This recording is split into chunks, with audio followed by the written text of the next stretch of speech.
fico perguntando ao irmão Daniel, né, como é que tá o irmão, como é que tá o fulano, como é que tá a igreja, né? E aí o irmão Daniel me contou bênçãos em cima de bênçãos, e eu fico muito feliz, muito feliz. Deus continue dando crescimento a essa obra mais e mais, tá? Mas vamos abrir, irmãos, as nossas Bíblias em Efésios, capítulo de número 2.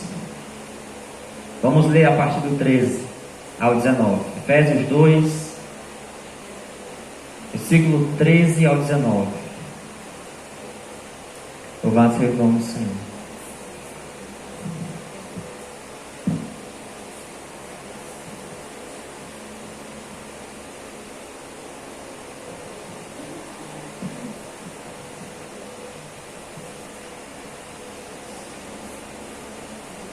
Carta de Paulo aos irmãos em Efésios, capítulo de número 2, versículo 13 ao 19.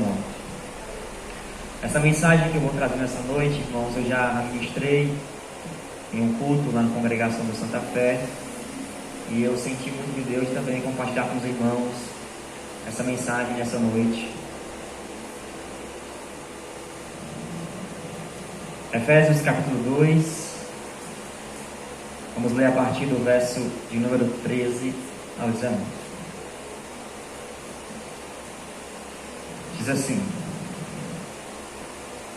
Mas agora em Cristo Jesus, vós que antes estáveis longe, já pelo sangue de Cristo chegastes perto, porque Ele é a nossa paz, o qual de ambos os povos fez um, e derrubando a parede de separação que estava no meio, na sua carne desfez a inimizade, isto é, a lei dos mandamentos, que consistia em ordenanças, para criar em si mesmo dos dois um novo homem, fazendo a paz, e pela cruz reconciliar ambos com Deus em um corpo, matando com ela as inimizades. E vindo ele, evangelizou a paz a vós que estáveis longe e aos que estavam perto, porque por ele ambos temos acesso ao Pai em um mesmo Espírito. Assim que já não sois estrangeiros, nem forasteiros, mas concidadãos dos santos e da família de Deus. Os irmãos podem sentar-se. Louvado seja o nome do Senhor. Existem, irmãos, muitos pontos importantes no livro de Efésios que nós poderíamos falar nessa noite, e certamente sairíamos daqui completamente fortalecidos em nossa fé e em nossas convicções. Capítulo 1, capítulo 3, capítulo 4, capítulo 5, capítulo 6 de Efésios, todos eles, inclusive o 2 que acabei de ler, vai nos trazer muitos ensinamentos importantes para nós e para as nossas vidas e para a igreja como um todo. E no capítulo 2, meus irmãos, nós podemos perceber pelo menos 2 pontos importantes que nós poderíamos tratar nessa noite, importantes para que a partir de hoje possamos entender algumas coisas que nós talvez não percebemos de forma mais profunda. O primeiro ponto que nós poderíamos perceber, irmãos, no texto que nós lemos, é o fato de que Deus, em Cristo Jesus, irmãos, é soberano na salvação. Cristo Jesus é soberano na salvação. Este ponto nós podemos perceber, irmãos, do verso 13 ao verso 18, em cada início de cada versículo. Veja, por exemplo, o que diz no verso 13: Mas agora em Cristo Jesus. Veja agora o que diz o verso 14: Porque Ele é a nossa paz. Veja o que diz o verso 15: Na sua carne desfez a inimizade. Veja o que diz o verso 16: E pela cruz reconciliar ambos com Deus. Veja o que diz o verso 17: E vindo ele evangelizou a paz. Veja o que diz o verso 18: Porque por ele ambos temos acesso ao Pai. Veja, do versículo 13 ao 18 nós vemos sempre a Bíblia se referindo a Ele como aquele que verdadeiramente faz o milagre em nossas vidas. Veja como cada versículo inicia como Ele, porque pela cruz que Ele carregou, porque na sua carne todas as coisas por Ele foram feitas, para que de forma perfeita morresse na cruz do Calvário, para salvar as nossas vidas. Em todo momento a Bíblia está apontando para Cristo, como aquele que suficientemente morre, salva, cura e liberta o homem. Porque por Ele, porque na sua carne, porque pela sua cruz.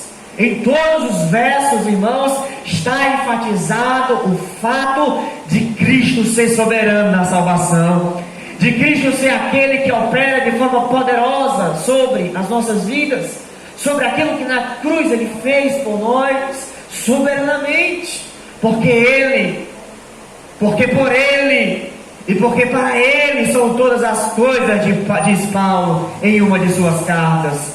Portanto, meus amados irmãos, Cristo aparece como aquele que é soberano na salvação. E a Bíblia, irmãos, sempre deixou claro o fato de que nós somos incapazes. A Escritura sempre deixou claro a nossa brevidade. A Escritura sempre deixou claro a nossa incapacidade. A Escritura nunca escondeu de nós, meus amados irmãos, a nossa fraqueza, a nossa condição. Por isso, Romanos, no capítulo 3, a partir do 10, a Bíblia vai retratar a condição do homem, como de fato ela é. A Bíblia vai dizer que todos se extraviaram. A Bíblia vai dizer que não há nenhum justo sequer, não há ninguém que faça o bem, porque todos pecaram e distantes estão da glória de Deus, destituídos estão da glória de Deus, estão caminhando pelos seus próprios caminhos e pensamentos, diz a Bíblia. Diz em João que os homens amaram mais as trevas do que a luz. Diz a Bíblia, meus amados irmãos, que o homem é um sepulcro caiado. A Bíblia diz que na sua boca só há palavras torpes. O homem é ligeiro em derramar sangue, diz a Bíblia. O homem, meus amados irmãos, é aquele que está completamente distante de Deus. Não há que busque a Deus, diz a Bíblia, porque todos se extraviaram, todos pecaram e distantes estão da glória de Deus. Essa é a condição do homem, que a Bíblia retrata muito bem em Romanos 10, em Romanos capítulo 3, perdão. Em outros versículos, a Bíblia também vai deixar clara a nossa brevidade, a nossa fragilidade.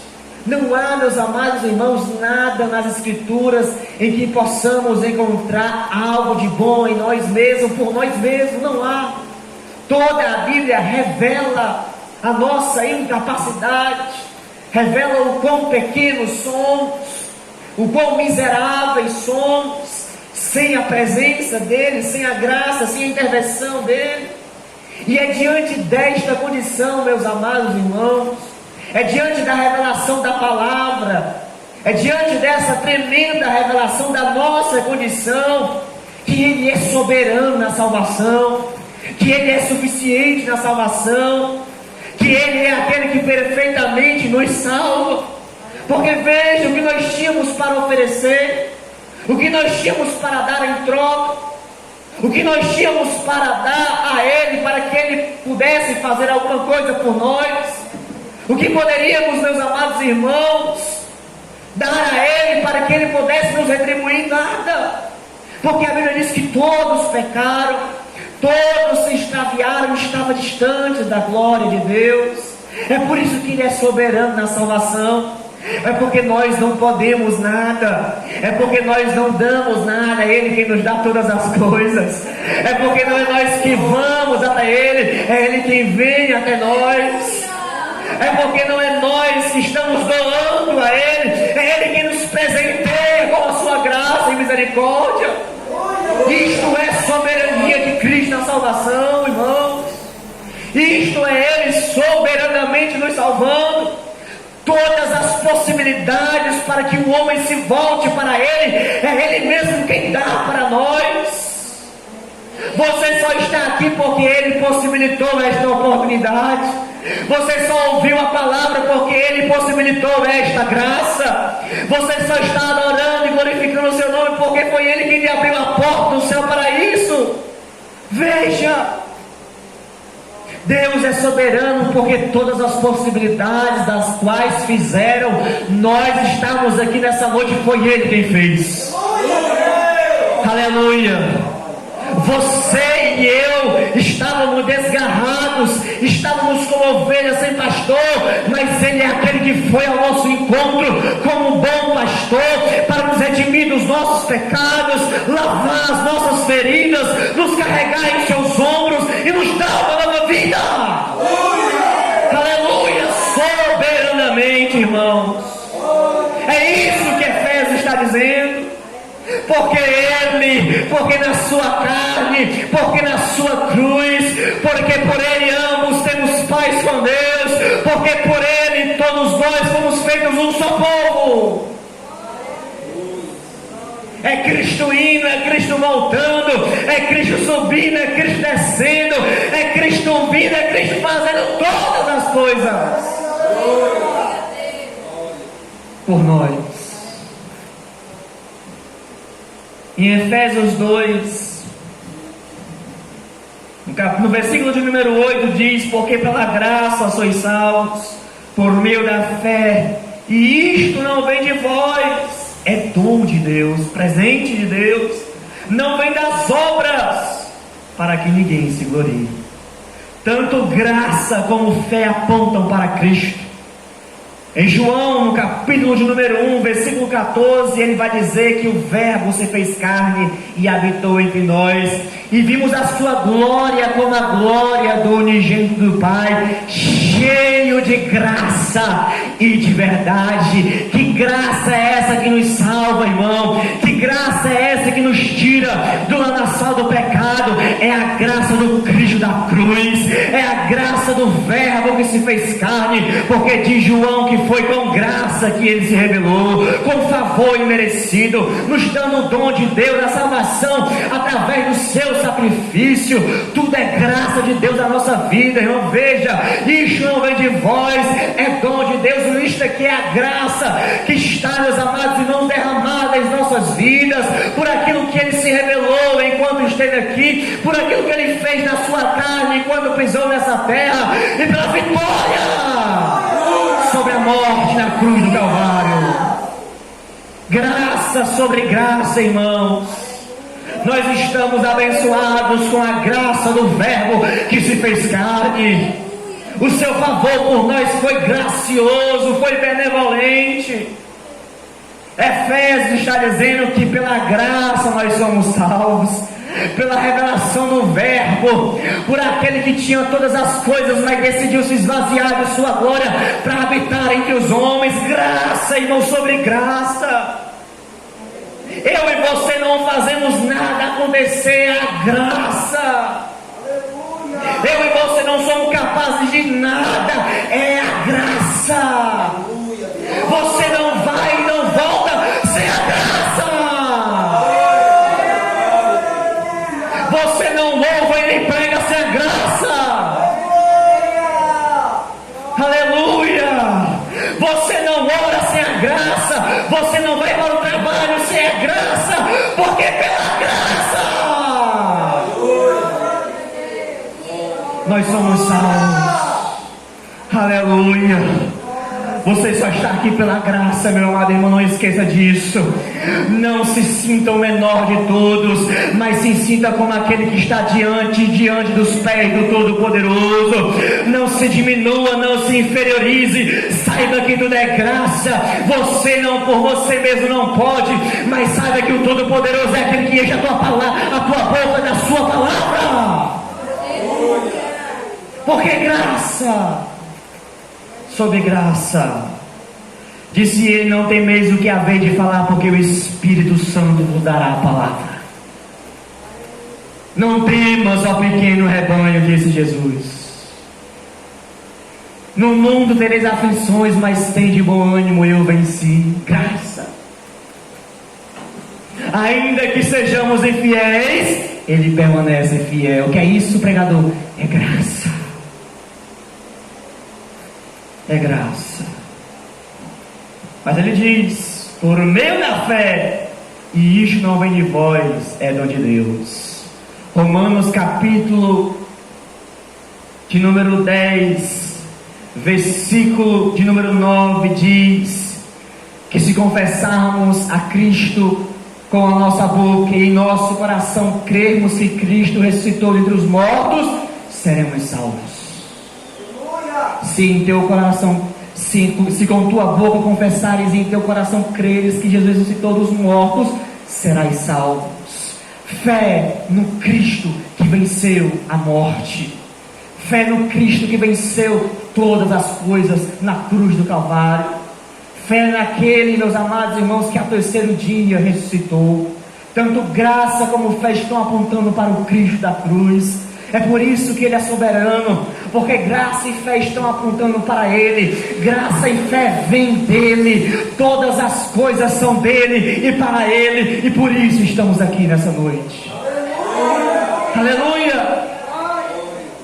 Aleluia! Tudo isso, meus amados irmãos, é muito importante sabermos. Mas mais importante ainda é sabermos o que diz o verso 19. O verso 19, meus amados irmãos, é maravilhoso. Porque o verso 19 fala da realidade pós-experiência com Deus. O verso 19 fala de uma realidade pós-conversão. O verso 19 fala de uma realidade pós-encontro com o Todo-Poderoso, pós-encontro com a cruz. Veja o que diz o verso 19 do capítulo 2 de Efésios: e assim que já não sois estrangeiros, nem forasteiros, mas concidadãos dos santos e da família de Deus. O verso 19, meus amados irmãos, é a realidade de todo aquele que teve encontro com Deus. O verso 19, meus amados irmãos, é o resultado daquele que depositou fé nesse Cristo. O verso 19 está nos mostrando a realidade daquele que teve a experiência com a graça. Aleluia. O verso 19 é o verso que revela a realidade daquele que diante da cruz teve a experiência da fé e da graça através do Cristo da cruz. O verso 19 diz: agora vocês já não são mais forasteiros e peregrinos, agora vocês não são mais desconhecidos de Deus. E aqui é a primeira coisa importante de se dizer dessa realidade: agora você não é mais um desconhecido de Deus. Mas como assim, irmão? Quer dizer que Deus não me conhecia?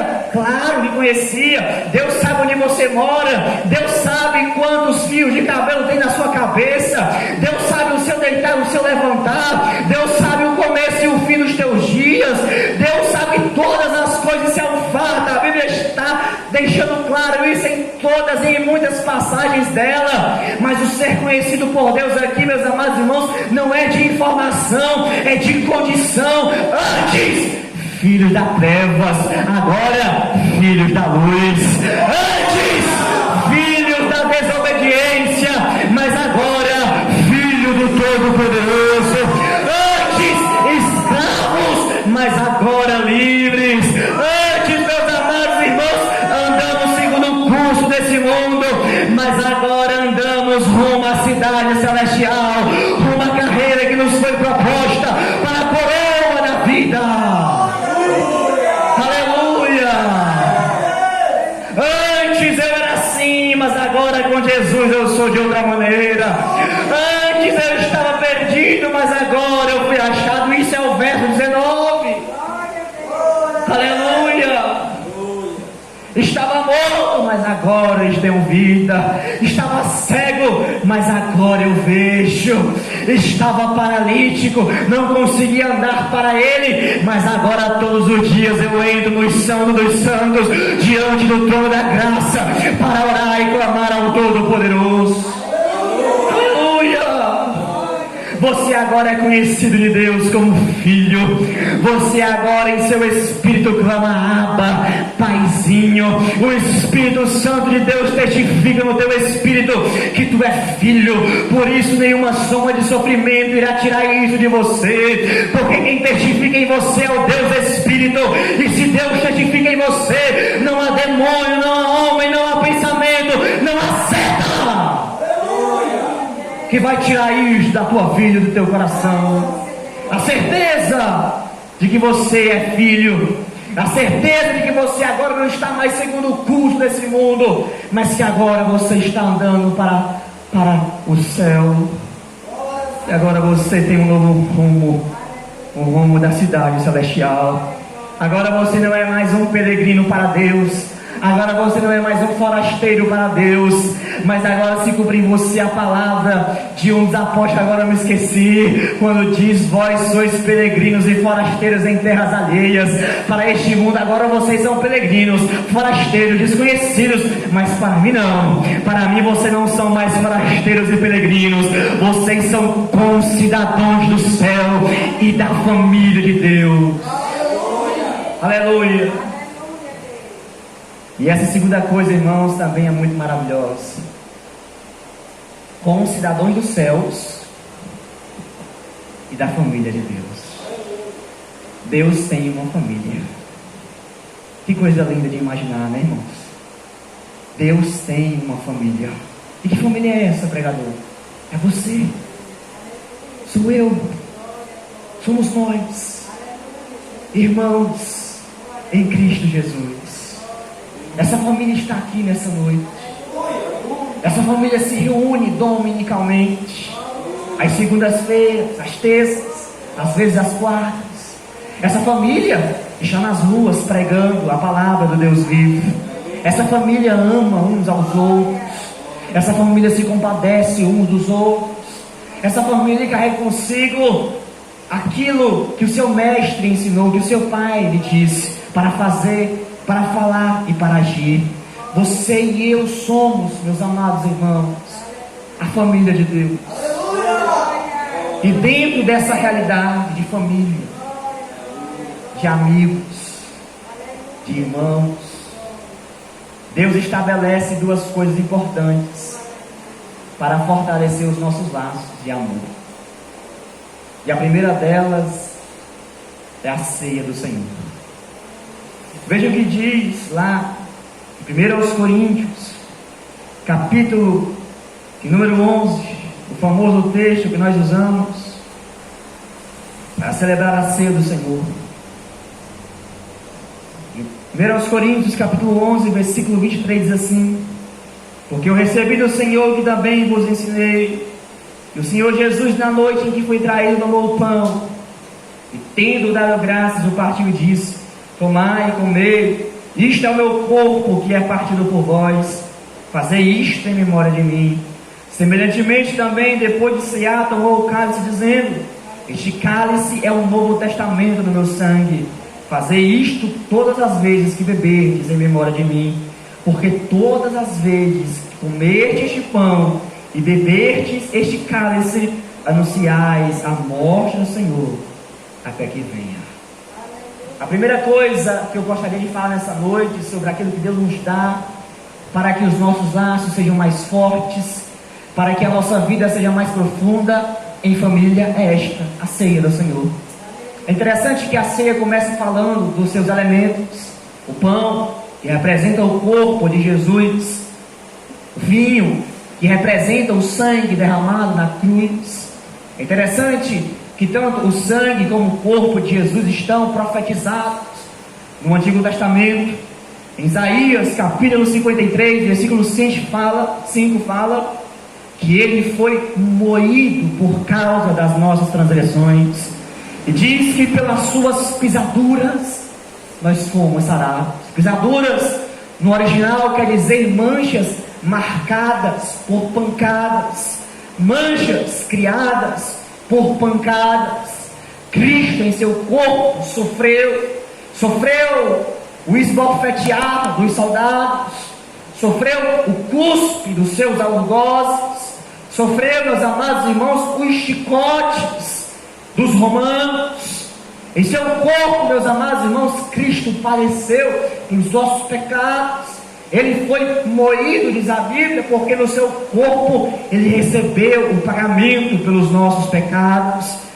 Isaías profetiza que ele seria moído, que o seu corpo seria completamente, meus amados irmãos, atingido por aquilo que ele faria por nós. De fato isso aconteceu. Prego nas mãos, prego nos pés, todas essas coisas, literalmente, meus amados irmãos, em seu corpo ele sentia dor, ele sentia ali, meus amados irmãos, cada chicotada em seus lombos, cada prego entrando, cada perfuração, meus amados irmãos, de objetos cortantes em seu corpo. Jesus sentiu aquela dor. Jesus foi completamente moído. Jesus foi completamente, meus amados irmãos, marcado em seu corpo pela sua missão de se entregar por nós. Por isso o pão representa o corpo, porque na sua missão o corpo de Cristo seria, meus amados irmãos, maltratado. A Bíblia também fala do vinho, que representa o sangue. Interessante que em Hebreus capítulo 9, versículo 22 ao 25 fala que sem derramamento de sangue não há remissão de pecados. É por isso que no Antigo Testamento o sacerdote anualmente entrava no Santo dos Santos para sacrificar a Deus pelos pecados do povo. Todo ano, uma vez, o sacerdote ia, pegava o animal e no altar do sacrifício o sacerdote aspergia todo o sangue do animal completamente para a purificação dos pecados do povo, para que o povo fosse perdoado por Deus naquele ato simbólico, representando obviamente aquilo que Cristo faria por nós no futuro, e de fato aconteceu. Portanto, a ceia é isto, é Cristo se apresentando como sacerdote, não para oferecer um animal qualquer, mas para oferecer a si mesmo, para oferecer o seu corpo, para oferecer o seu sangue, para morrer em nosso lugar. A ceia é um memorial daquilo que Ele fez por nós. Quando você estiver na ceia, lembre-se daquilo que Ele fez por você. Lembre-se que não foi de graça, mas foi pela graça. Lembre-se que teve um preço para você estar aqui nessa noite.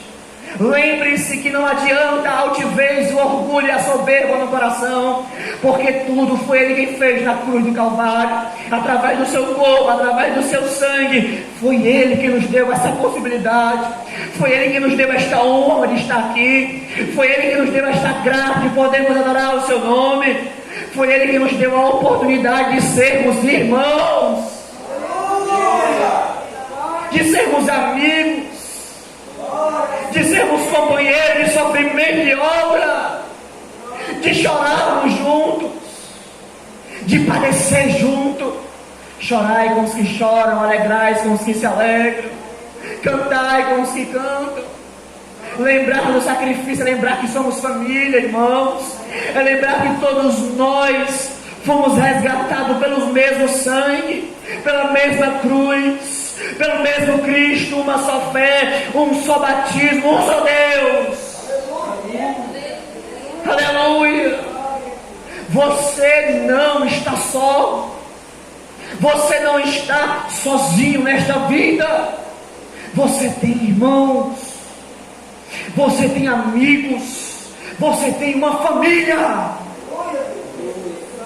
Aleluia. Mas além disso, irmãos, a ceia também nos lembra que Ele vem. Versículo 26 diz, 1 Coríntios capítulo 11, versículo 26: porque todas as vezes que comerdes este pão e beberdes este cálice, anunciai a morte do Senhor até que venha. Todas as vezes que vocês estiverem comendo e bebendo, partindo o pão, todas as vezes que vocês ingerirem um suco de uva, vocês estão anunciando a morte do Senhor, vocês estão fazendo lembrança, memorial eterno, até que Ele venha. Aleluia. Meu irmão, quando você estiver na ceia, lembre de uma coisa: você não está apenas lembrando da morte de alguém que passou, de alguém que ficou para trás, mas também de alguém que voltará um dia para te buscar. Aleluia, até que ele venha. Você só vai nascer porque você sabe que um dia ele vem. Aleluia. Você está nascendo porque você sabe que a promessa está de pé. Porque ele não é homem para que minta, nem filho do homem para que se arrependa. Você está nascendo lembrando, um dia ele vem. E num dia eu estarei na mesa com Abraão, Isaac e Jacó, irmão Daniel.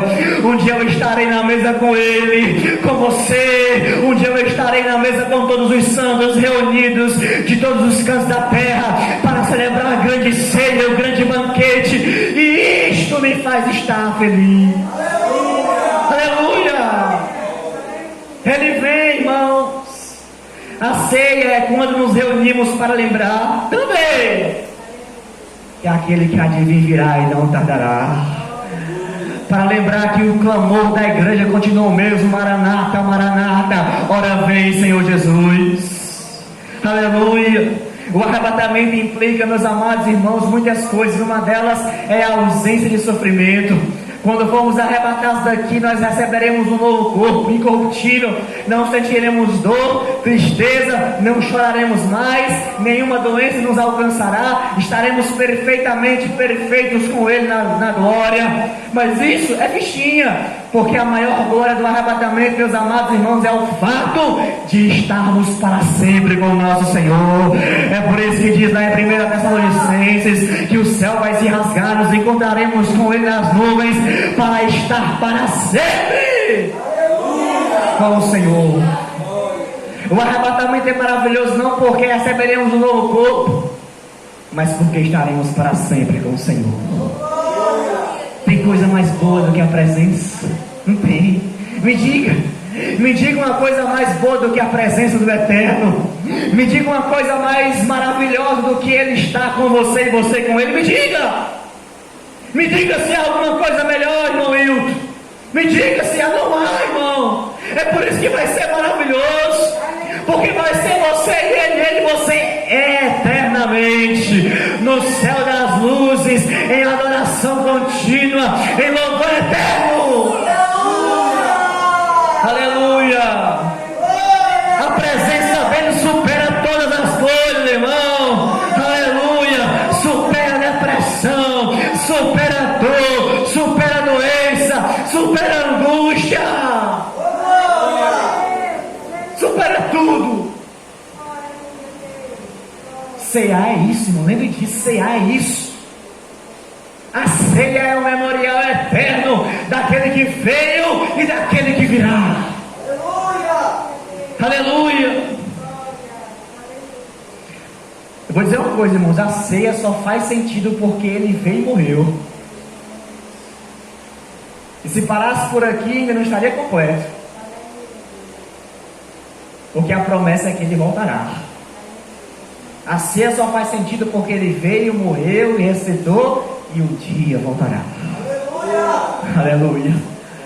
João capítulo 14, versículo 3, versículo 1 diz: não se turbe o vosso coração, crede em Deus, crede também em mim, porque na casa de meu pai há muitas moradas. Se não fosse assim, eu não vos teria dito: eu vou, mas eu voltarei, para que onde eu estiver, estejais vós também. Aleluia. Que coisa maravilhosa é a ceia do Senhor. Se eu fosse você, não perdia mais nenhuma ceia. Participe de todas. E sempre quando você estiver lá lendo do Senhor, ele vai vir. Se a gente ainda está partindo o pão aqui, irmão Daniel, é porque ele não veio, então ele vai vir ainda. Aleluia. Se a gente ainda está aqui partindo esse pão, bebendo esse cálice, e só indica uma coisa: ele ainda não veio, mas ele virá. Aleluia. Ele virá até que venha. Fortaleça o seu irmão com isso, até que venha. Mas a segunda coisa, irmãos, que Jesus nos ordena a fazer é o batismo nas águas. E isso Jesus ordena em Marcos, capítulo de número 16, versículo de número 15, diz assim a palavra do Senhor. Marcos, capítulo 16, versículo 15 diz: disse-lhe: ide por todo o mundo, pregar o evangelho a toda criatura. Quem crê e for batizado será salvo, mas quem não crê será condenado. Logo de cara, irmãos, o que eu queria dizer é que o batismo nas águas não é a condição para a salvação. Isso é um fato. O texto em si declara isso. É só nós percebermos a cronologia dos fatos. Essa é a cronologia aqui do texto, não foi escrita por acaso, aleatoriamente, mas havia um propósito nisso. Havia algo divino nisso. Deus estava inspirando corretamente o escritor a fazer assim. Porque nós sabemos, meus amados irmãos, que somente a fé é a condição para que o homem se salve. E somente a fé no Cristo da cruz é a condição essencial para que o homem se arrependa e creia e se volte para Deus, como vimos já aqui nessa noite. Interessante, meus amados irmãos, que na condenação Cristo não cita o batismo. Isso já é um argumento muito bom para nós, porque se o batismo fosse essencial para que salvássemos, seria essencial também para que nos condenássemos. Mas o versículo não diz, ou não cita o batismo na condenação, mas apenas o crer. É tanto que ele diz: quem não crê já está condenado. Cadê o batismo? Na condenação não tem, porque o batismo não é condição para crer ou ser condenado, mas o crer é condição sim para ser salvo ou ser condenado. É por isso que está escrito dessa maneira: quem crê e for batizado será salvo. E por que o batismo aparece, irmão? É porque o batismo, irmãos, é uma condição lógica, óbvia, daquele que confessa Cristo como Salvador. Todo aquele que se entrega verdadeiramente a Cristo deseja o batismo. Isso é um fato, isso é lógico. Ele quer confirmar isso publicamente. Ele quer fazer isso porque Deus ordenou para que isso acontecesse na vida daquele que se entrega. Ele quer o batismo, ele deseja isso mais do que tudo na vida dele. Ele quer deixar claro para toda a congregação que ele abraça a doutrina, que ele abraça os irmãos, que ele abraça a igreja, que ele abraça verdadeiramente a fé que ele recebeu. O batismo é a confirmação do que já aconteceu em você. Se você é crente e não se batizou e nem deseja o batismo, tem algo errado com você, meu irmão. Queira o batismo, deseje o batismo, porque o batismo é a condição lógica para você, é uma ordenança para você. Aleluia! Quando você está emergindo, você está morrendo para o mundo, não sabem disso. Quando você está emergindo, você está vivendo para Deus para uma nova vida. É por isso que a Bíblia vai dizer que agora nós vivemos em novidade de vida. Quando nós emergimos da água, essa vida ela fica clara para toda a comunidade. Nós declaramos isso publicamente. Ali é o ápice da nossa conversão, porque é ali, meus amados irmãos, que de todo o nosso coração, com toda a nossa força e com todo o nosso entendimento, nós estamos declarando para o mundo que Cristo já me salvou. Aleluia, Cristo já me salvou. Aleluia, o batismo é a confirmação daquilo que já aconteceu em você. Meus amados irmãos, o batismo é isto, é a confirmação. Por isso o verdadeiro crente deseja o batismo. Mas além disso, meus amados irmãos, e para encerrar nessa noite, o batismo, além de ser essa confirmação pública, essa confissão pública, essa certeza pública daquilo que já ocorreu em você, ela é também um símbolo da sua vitória sobre a morte e sobre o pecado. Você não está apenas declarando aos irmãos: eu abraço a doutrina, eu abraço a fé de vocês, eu abraço essa comunidade, eu quero fazer parte exatamente dessa congregação, dessa igreja aqui. Por isso que eu estou me batizando aqui. Não é só isso não. Você está declarando abertamente para o diabo e para o mundo que você rompeu. Aleluia. Rompeu com o sistema, rompeu com o pecado, rompeu com a morte. É por isso que a Bíblia vai dizer que a morte não tem mais domínio sobre você, nem o pecado. Aleluia. 1 Coríntios capítulo 15: onde está a morte, a tua vitória? Onde está o inferno, teu agrilhão? Porque o agrilhão do inferno e da morte é o pecado, mas este agrilhão já foi quebrado pela vitória de Cristo na cruz do Calvário. Meus amados irmãos, nós somos mais do que vencedores em Cristo Jesus, diz a Bíblia em Romanos 8. Nenhuma condenação há para os que estão em Cristo Jesus. Quando você está emergindo das águas, você está dizendo: aqui, diabo, eu venci, porque ele venceu. Aleluia! Tu dizia que eu não tinha mais jeito. Tu dizia que eu ia morrer do meu pecado. Tu dizia que eu ia sair dali, mas está aqui.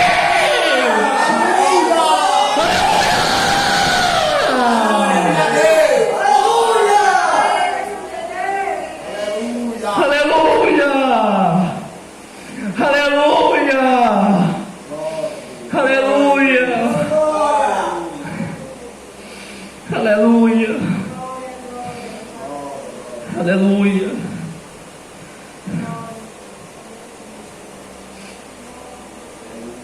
Aleluia! Vamos ficar de pé nessa noite.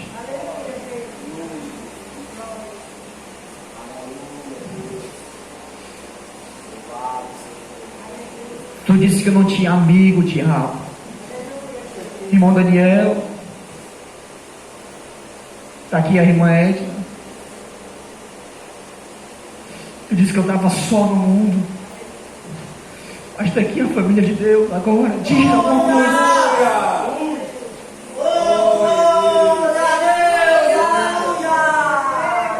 Abre a tua boca para me acusar diante de Deus. Abre agora. Porque Ele é aquele que advoga nossas causas diante do Pai. Ele é aquele que mostra os cravos das mãos.